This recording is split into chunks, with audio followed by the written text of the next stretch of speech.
Hello and welcome to the channel. My name is Mel and I am a knitter living on the Orkney Islands off the north coast of Scotland. I have no idea what episode number we're up to, but I think it's in the 40s. And if you're new here, then hi, welcome. And if you are a returning viewer, then welcome back. And thank you for sticking around, as it has been a few weeks since my last recording. It's been pretty busy. Lots of things going on and kind of life stuff and projects too since my last recording and my last episode, but I will get more into that at the end of the video. But what you're really here for is the knitting content, and I have several finished objects and I think a couple of them are new cast-ons since we last spoke. As you can see, I am wearing my first finished object for this episode, and it is my bubble cardigan by Stephen West. I have finished it. I have not woven in the millions of ends. Oh, we have a loose end. Millions of ends that still need to be woven in because I haven't got around to it yet, and I don't like weaving in the ends particularly. I will sit down one evening and do it. It's just I'd rather be knitting instead. So I'm really happy with this cardigan. The pattern, like I said, is the Bubble Cardigan by Stephen West, and this pattern is rather chewed by my cat, so I do apologise. It is a fingering weight cardigan and it is lovely and cosy and squishy, and I have used oh, I have to focus today. I have used mostly minis for this, and a gold held through, not held throughout, but used throughout the garment. So I will move the camera back a little bit and show you a little better.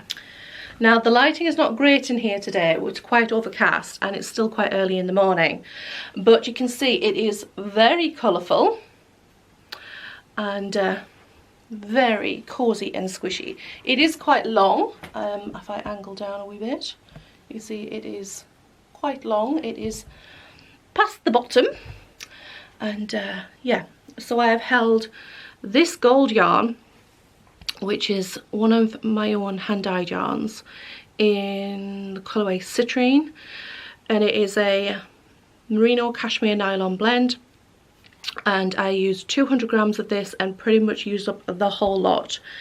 And what I did was I grouped the minis into different colour families roughly, because there's lots of, you know, speckle yarns and such like, and made 11 row repeats kind of.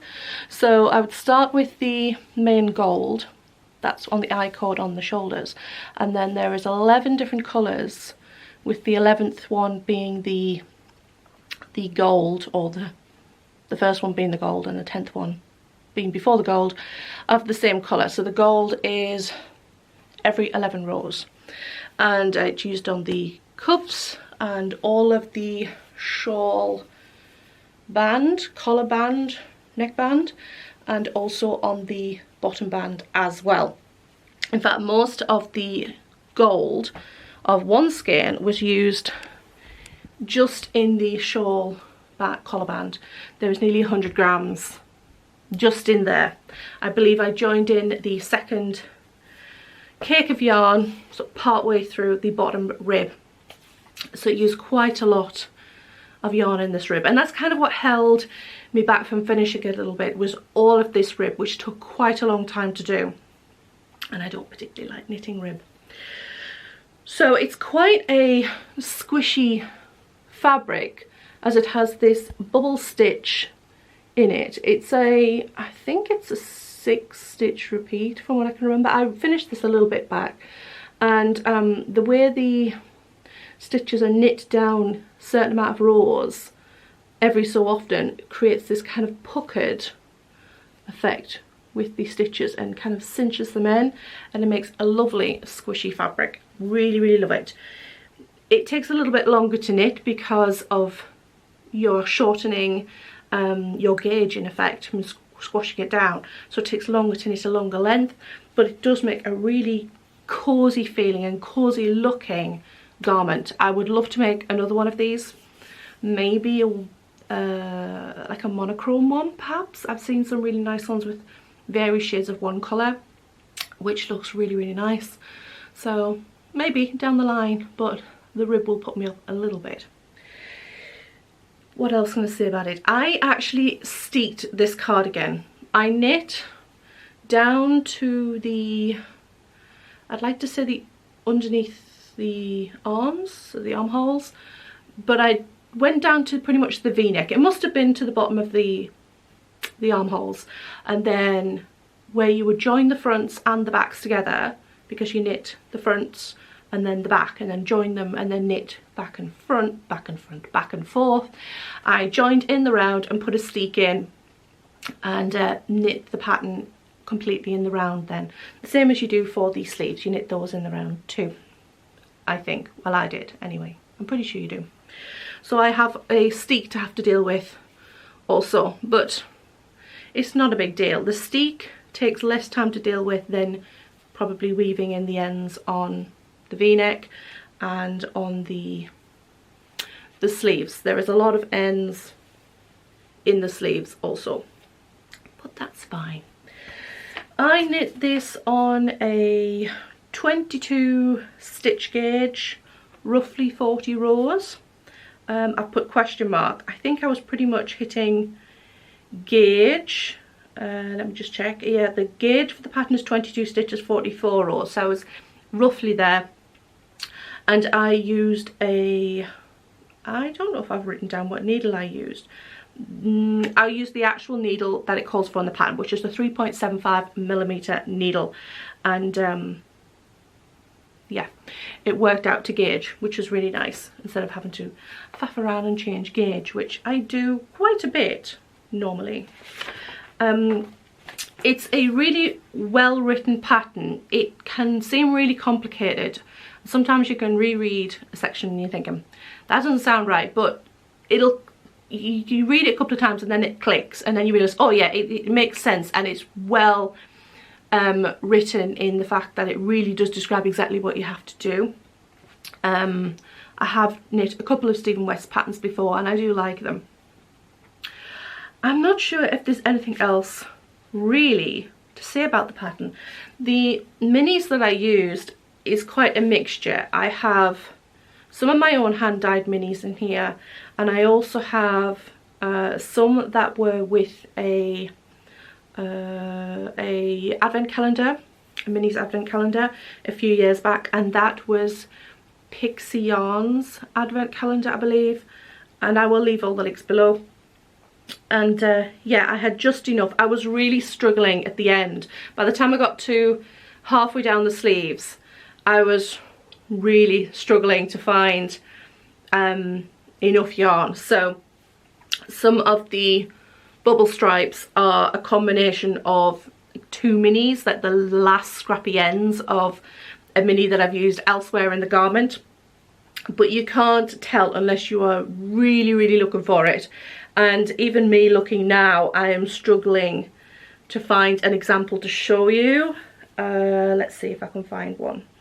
So that one's about the most noticeable one. Is in the wrist here, I have a stripe here that uses a mixture of this one and possibly this one. It might actually be one of the lighter ones, but combined in a stripe there. And these ones they're not very contrasty, the two stripes here, and I have mirrored the same ones on the other arm. They're not as contrast as most of the other bubble stripes, because I really was the very last scraps of my yarn. And yeah, that is my bubble cardigan by Stephen West. Next up we have another finished garment, and I don't believe I showed this on the last episode. I don't think I'd started it, or if I had, I'd possibly only done the neckline. This is another garment, I know, fully completed in the time since I was last on the YouTubes, and it is a Aran weight sweater. Yeah, and it is a Jennifer Steingas pattern called the Sea Change sweater, and it is this design here. I do like Jennifer Steingas's designs. I like several of them. I have knit at least 2 other ones that I can think of, and I have a few more that I have the patterns for and I will knit at some point. It is a round yoked colourwork sweater. It's looking a little bit creased up because it has been stuffed inside a project bag until I could record. I have a thing about not wearing an item, even a sweater or something, until I've recorded, because, you know, as soon as you start wearing something it's going to start to pill and I want it to look nice and new and fresh and what have you. Full length sleeves, tapered sleeves, as you can see, and yeah, I will stand up and show you the rest of the garment. We're looking very creased on the belly. I must have had it folded inwards, but never mind. So we have this lovely decorative yoke with these little compass designs. So it's a wind compass, wind star, I can't remember what they're called, on the yoke, and these nice little designs at the top and bottom. And I even put the colourwork on the bottom before the rib, which I wouldn't normally do on a sweater because it kind of cinches in. So generally if it has colourwork at the bottom of a garment, most of the time I won't do, but I decided to this time. It has waist shaping, and it is this really nice kind of sea sagey green, which I really like, and it is a lovely warm cozy sweater. I also added a little bit of short row shaping at the neckline, just to raise the back up a little bit, and it also has short row shaping below the yoke, I believe, too. Actually, it's not Aran weight, it is DK weight, but it's quite a heavy DK weight. It is knit in this yarn, which I will find a band for somewhere. It is knit in Drops Lima, and I find with the Drops yarns, not so much the fingering weight. The fingering weight is pretty much on gauge, but the DK weight yarns are heavy DK. I would say closer to an American worsted weight, and the Aran weight yarns are quite heavy for an Aran weight. So if you're going to knit to a traditional kind of a DK weight, you'll sometimes get like a denser fabric than you'd really intended, or if you change your gauge to suit the fabric better, then you will find that your gauge might be different to what a pattern calls for in that weight, if that makes sense.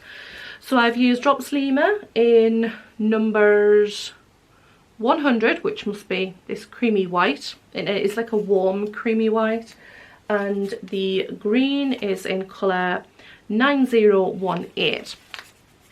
For the top, that is a completely different yarn, and it is leftover yarn from another project. The cat has just opened the door, and do I have the band for that? Somewhere that eludes me, but it is a, I don't remember, let me just check. Okay, it is Sublime Yarns Baby Cashmere Merino Silk DK weight, and I had this left over from knitting the Fern Shawl by Tiny Owl Knits, and I did that in a kind of a plummy burgundy, and the fern leaves in this, and this is how much I had left over, so I used some of this for the collar. The pattern on the pattern itself is this grey on grey design, but when she originally released it, the colours on the picture on the Ravelry page were these colours, not these yarns, but they were pretty much these colours, and I fell in love with the combination, so that's what I stuck with. There's this olivey green and then this kind of a dark sea green. I'm not sure if I knit this to gauge with using Drops, but I will check. So let's see if I've written it down. I have. So the gauge is supposed to be a 21 stitch gauge, 33 rounds. I did 21 stitch gauge, 28 rounds, which is not a big deal because you just knit it longer, you know.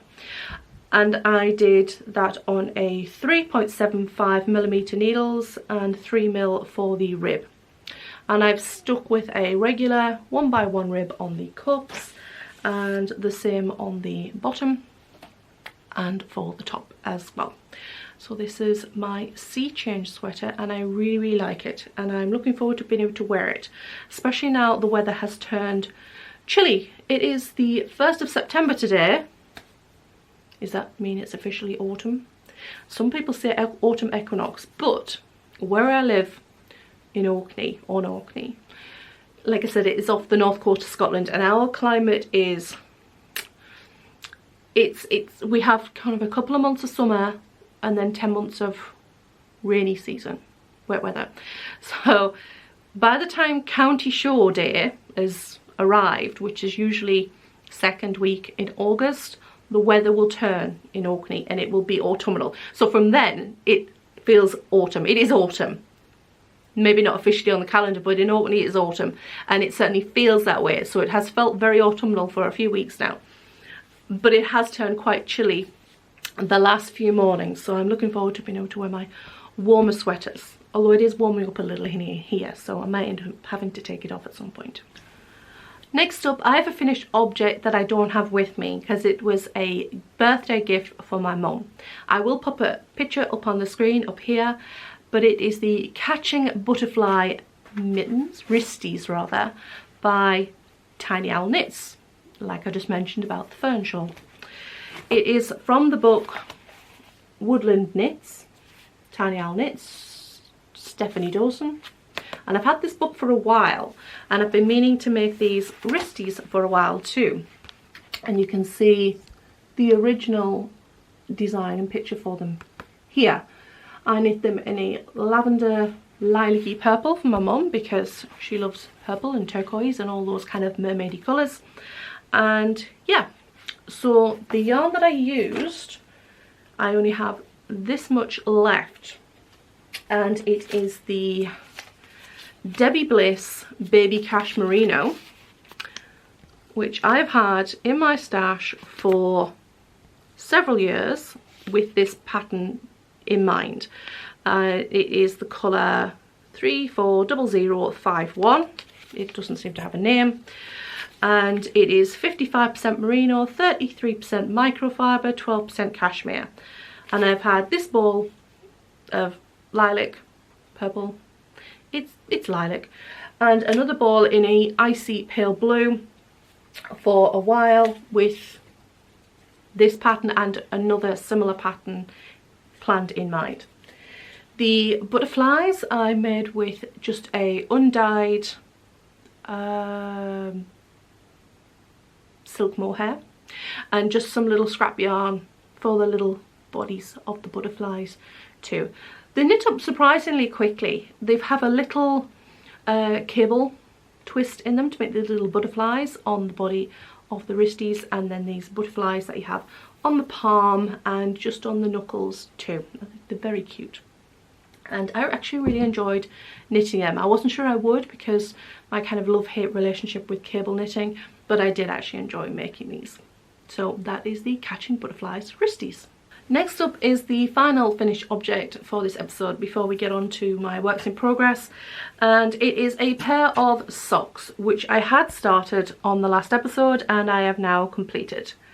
They are a lace top sock, which I will show a little better in a moment, and I have knit these in one of my own hand dyed yarns. I was a yarn dyer, so my yarns are actually discontinued now.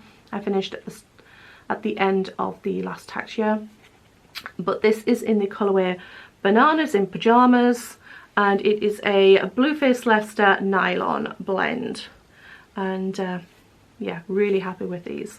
I have done my usual recipe for a sock and just added the lace pattern from the designer. It is a Turkish cast on. I am sorry about the shadows I've got cast. The camera's actually casting a shadow. Turkish cast on, toe up, slip stitch eye of partridge heel just on the heel, and a stockinette heel flap, and then a 2x2 rib at the top. What I will do is I will try to twist this sock on the blockers so it'll stretch out the lace a little bit. I'm not sure if that will work, but I'll give it a try. Let's see. If I put the sock on sideways, which my husband does silly things like that with his socks, and it doesn't seem to bother him. It would bother me. He wears his socks inside out as well. You know, he doesn't, when he pairs his socks up and puts them away, he doesn't turn them the right way before he puts them in pairs. And then he gets up in the morning and he just shoves them on his feet. And it drives me crazy. Oh, here we go. So the lace pattern, as you can see, is this really bonny pattern, which is on the top of the sock, but I put the sock on the sock blocker sideways. And it's really pretty, and it's really fairly simple as well, actually. It's great to get such a pretty pattern. It is by This Handmade Life, and it is a free pattern on Ravelry, and it is the Willow the Wisp socks with a not very great photo because my printer was playing up that day. Yeah, by This Handmade Life. I do like a lot of her designs, and she has a surprising amount of them for free on her Ravelry page as well. I have several of them in my queue. I have an autumn set which I've been meaning to make for 2 years, and I have a kind of a Christmas one. I think it's got like clusters of berries on it. Again, I've been meaning to make for a couple of years. Maybe this year it will get done. So those are my finished socks for the summer ones anyway. Oh, the sun's coming out now. That's okay. I'm hoping to go get some shopping. We've got to go food shopping when I finish recording. And at least if the sun's out, it doesn't feel so horrible to have to drive all the way to town in the rain. Okay, so my first work in progress, I'm kind of getting it all out and uncreased. And it is gorgeous. It is gorgeous. It is a striped, very creased from the project bag sweater, and the yarns on this, let me just tell you, they are soft like kitten fluff. They are lovely. I got these yarns from Perth Yarn Festival last year, formerly known as Perth Yarn Festival, now known as the Scottish Yarn Festival. And I'm so happy I got these yarns. They are by Nervous Fibre. There's her logo. And the base is 70% alpaca, 20% cashmere, 10% silk. And it is gorgeous. I got 4 skeins of this when I was at Perth. She had a sample knit up of Andrea Mari's striped pullover in these yarns, and I loved it. I just kept being drawn to it. So I bought the 4 skeins. Well, I bought 3 of the skeins and ordered another one for the 4th colour from her because she had sold out already of the buttered, which is the gold colour in this. So she had to send that on to me later. So the 4 colours, I can't remember them all, but they are on my Ravelry page. There's buttered, and that's the only one I can remember because it happens to be on the label. I don't have the other labels. But it is so soft and so floppy and drapey, so I'm going to have to be careful when I come to do the length of this. I don't knit it too long and it stretch when it's kind of blocked. I decided I didn't want to do the striped sweater. Well, I wanted a striped sweater the same as the Andrea Mari's striped sweater, but I decided I didn't want a round yoked sweater, because it's just a round yoked sweater. But I find with a round yoke sweater with stripes, the stripes end up kind of going like a yoke does, kind of like this, and I didn't like the look of it. So what I decided to do was make a raglan sweater instead, but with the same sort of thickness of stripes as Andrea Mari's. So what I did instead was I picked up the Flax Light sweater pattern, which again is another free pattern on Ravelry by Tin Can Knits, and I think every woman and her dog has knit, every man and his dog as well, has knit the flax light at some point, or the flax, which is I think a Aran weight sweater. It is a raglan, like you see, but in the flax light it has garter bands down the sleeves, which I haven't done. I've just kept it as stockinette. Also, I used short roll shaping in the back of the neck, so the top stripe, which you're not going to be able to see very well because there we go, the top stripe is actually deeper at the back than all the other stripes, but at the front it looks kind of the same. It's only wider as it comes around. And I used the, I think I used the short roll shaping from, did I use the short roll shaping from the Salem sweater by Dragon Hoard Yarns? I used it as inspiration. I don't think I did the crossover short rows right at the front of the neckline, but I used it to figure out how I would distribute the short rows for this sweater. And that's what I did. So it's just a raglan with short rows and very, very basic. Have I done waist shaping? I think I've done a little bit of waist shaping, but it's hard to tell on this yarn.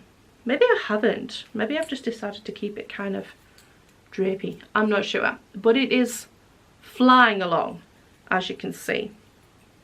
I am going to have a lot of ends to weave in because I'm having to change yarns every few rows, but that's okay. I can deal with that. So yes, it is very, very soft. I'm really, really loving it. I love this moody stripes. They are so lovely. I do like this alpaca, these alpaca kind of greyed out alpaca blends you can get at the moment. When they've been dyed over the top, they get this lovely moody effect to the dye, and I just love it. Yeah, so this is my Tin Can Knits Stripes Flax Light sweater. I am using I'm using 3mm needles and at a 24 stitch gauge, which is my standard kind of gauge and size of needle for fingering weight, so it's knitting up to gauge. With it being alpaca, the stitches kind of drape and stretch out, so it's quite, that's why I was struggling to show this top stripe. I have to hold the other side behind it because it tends to be quite loose and open. But I'm really excited about being able to wear this. I think it's lovely. It's so almost Halloweeny, not Halloween colours, but that kind of moody kind of, you know, that time of year. So I'm looking forward to having that finished. Next up, we have a pattern that I started a few weeks ago and is kind of now gone on hold because they're a little bit summery. So I'm not sure if I'll get them finished this year, but I will show them anyway. And it is the Wishmaker mitts, or mittens, is it mittens? Mitts, by Erica Hauser. And they are these lovely wristies with dandelion pom-poms on them, and these lovely kind of bands at the top and bottom, colourwork wristies with like little thumbs as well. Now, I decided to knit mine in kind of greeny colours, and I haven't done very far. All I've done is one little band at the bottom and just started the main design in the white, as you can see. But look at that lovely, I can get the shadow out of the way, lovely patterning at the bottom. It's just so pretty. I really, really like it. So these ones, again, I've had the yarn in stash for ages with this particular project in mind. I was inspired by somebody else that knit in these colours, these wristies, and I thought they looked fantastic. So the main body colours are in Drops Flora in the colourways 01, which is this warm undyed, it looks like undyed to me, white, and the green is number 15. And the gold, I actually don't have with me, but it is West Yorkshire Spinners in the colourway, is it nutmeg or cinnamon? It's something like that. and I'm just using that for the colour work at the top and the bottom, with the dandelions in the white and all the background in the green. So quite spring-like and summery, hence why I don't think it will get done anymore this next few months, because we are into autumn knitting and we will then be into kind of Christmas and winter knitting. And yes, I am tempted to knit a Christmas sweater this year. It's possible, you know, it's doable. I am planning on using Aran weight. Might be a bit warm. Colourwork Aran weight. I'm trying to put the pattern back in my project bag. Colourwork Aran weight. So it's going to be very warm to wear. I could make a cardigan. I don't know. But the one I'm planning on is a Kate Davies design, and it's got like big snowflakes. So like the snowflake comes, it's kind of split in two, so the snowflake is kind of half in one colour with a background colour, and then it mirrors below a certain line, so then the snowflake is the background colour at the top, is the snowflake at the bottom, and so on. Been tempted for a while. I'm thinking red and light grey. It'll look fabulous with leftover yarns. But that's for a few more weeks yet. So that's my second work in progress, and that just leaves one more in this little project bag, which is actually a Christmas one, but we're going to ignore that. It has holly leaves rather, and berries and little mice on it, and I made this a couple of years ago from some fabric I got from, I know I got it from Wool Warehouse, I can't remember now. Oh, is that the same? No, that's a different West Yorkshire Spinners yarn. There is another ball, so it's whichever is the opposite of this one, but there is a lighter one which I used for the wristies, I believe. Let me just check, or is it the same one? It is the same one. I do have the yarn here. That's even better. So it's a shame I have two West Yorkshire Spinners labels in here. I don't know which one's which. One is nutmeg, and what's the other one? The other one is, doesn't have a colour. I'm pretty sure the lighter one is nutmeg, and whichever one this one is this one. So that would be colour 06, or it's nutmeg. I don't know. So the other work in progress I have is a pair of autumnal socks, but they're kind of scrappy socks.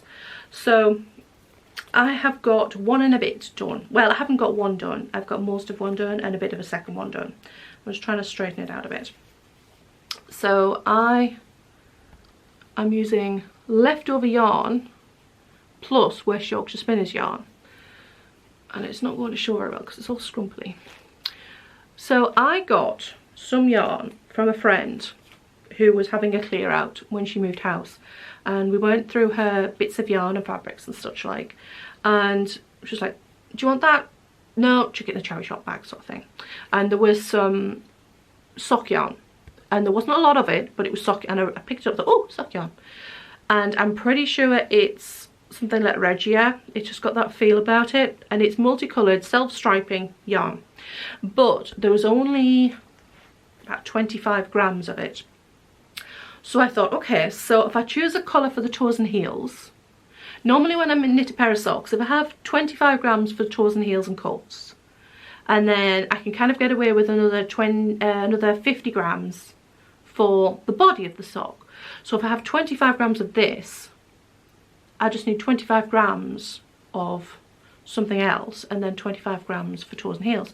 So what I decided to do was do the toes and heels in the West Yorkshire Spinners and the cuff, and then alternate the same colour of the West Yorkshire Spinners in between the self-striping yarn.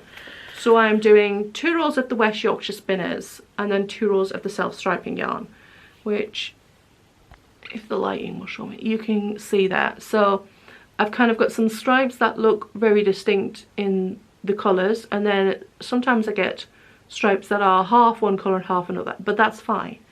So they look kind of scrappy, but because of the golden, I would love to buy a what you call a sweatless quantity of this West Yorkshire Spinners, because this colour is absolutely fabulous. So yeah, they're quite autumnal and warm and cozy.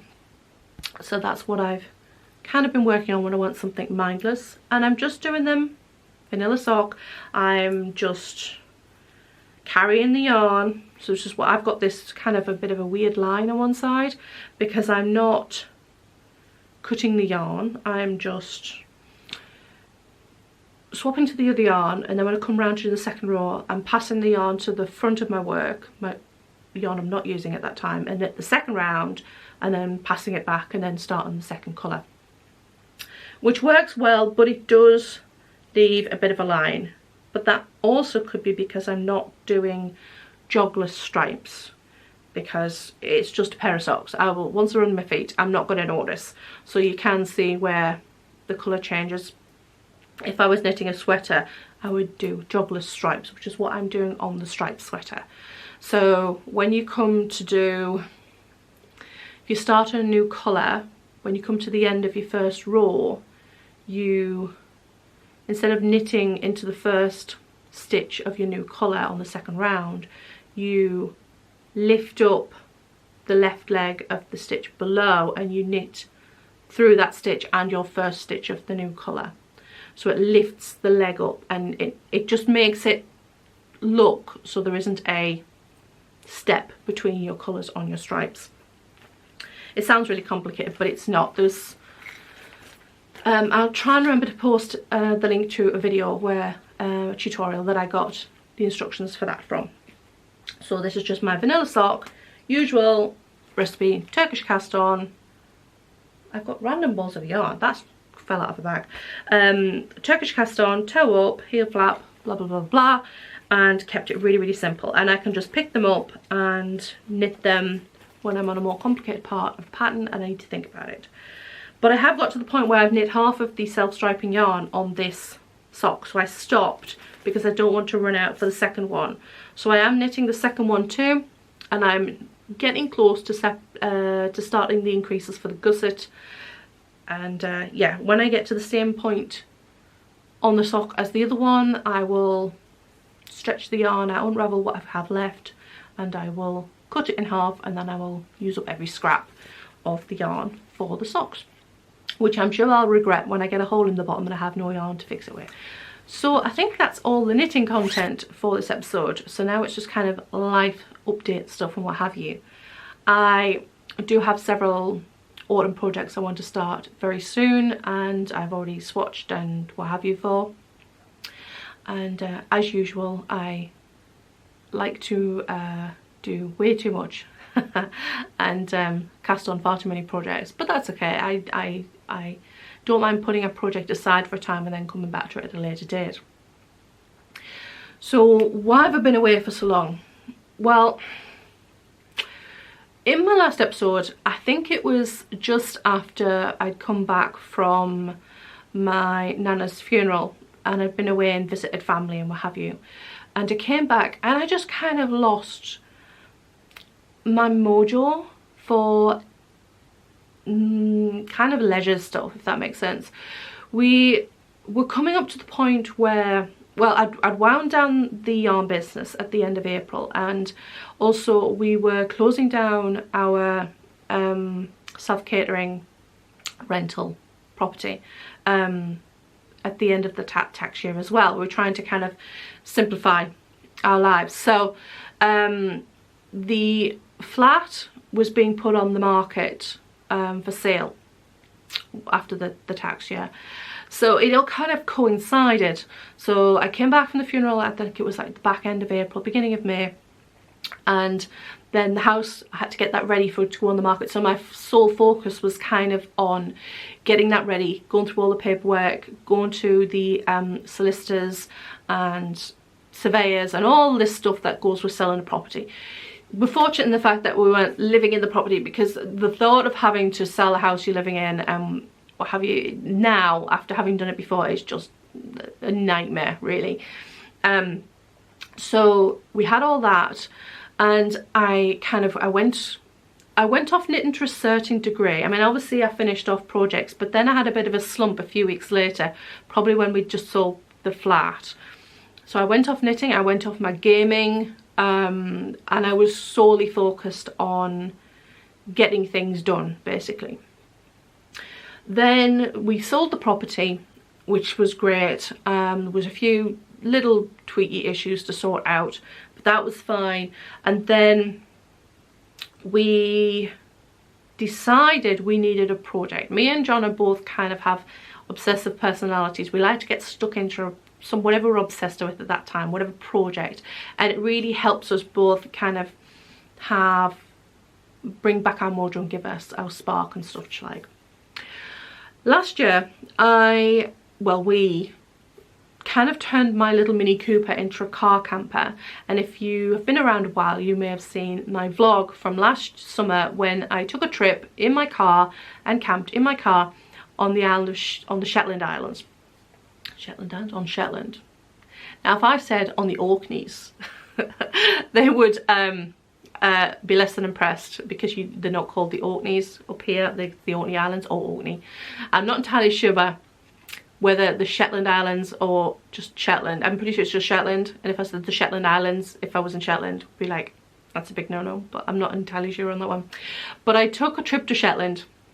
I visited my sister and her partner up there. They're the Orkney Overlanders. They have a big overlanding truck camper, and I did a vlog and what have you, and we'd intended on doing something similar with John's car. He has an old Land Rover Discovery Series 2, I think it's about 20-year-old, and we decided we were going to turn that also into a camping vehicle so we could do trips together. We kind of like not started, but I got a couple of bits that we would need last summer when I was doing my car, and we decided we were going to do that. So that's what we were doing for several weeks. It took 6-8 weeks maybe to turn the car, the Land Rover, into a camper. It takes much longer than you think it will, even when you're putting in several hours a day, and it was quite exhausting. So the back, we took the back seats and everything out and built a sleeping platform with pull-out drawers, and we had cupboards in the sides of the back area and kitchen area and a table like you can put away, and it worked out really well. We were really enthused. We were going to bed at night and not being able to sleep because you're thinking about what you want to do next, or wake up in the morning, it's the first thing you think about is what you're going to work on that day. I love that feeling. I love that being stuck in and obsessed in a project. So that's what we did. It was exhausting sitting at the sewing machine for hours and hours at a time for like a couple of weeks in a row, making the cushion covers, making the cushion liners for all the upholstery cushions and everything like that, not throw cushions, the seats and the bed cushions and everything, or making all the window covers for at night. And there's a lot of windows in the Land Rover, so it took quite a while. All those things, but it was so worth it. And we were kind of at a deadline because Mum was going to come and animal sit for the cats and the chickens and the ducks second week in August. So we had a deadline and we made it plenty, time, it was fine. And we thought, oh, where are we going to go? So most people think, oh, let's go somewhere nice and warm, because Orkney, we don't really get much of a summer. Let's go somewhere. No, we decided, do you know where we went? We went to Shetland. We went to Shetland again. Like, why go somewhere warm when you can go somewhere colder? Why not?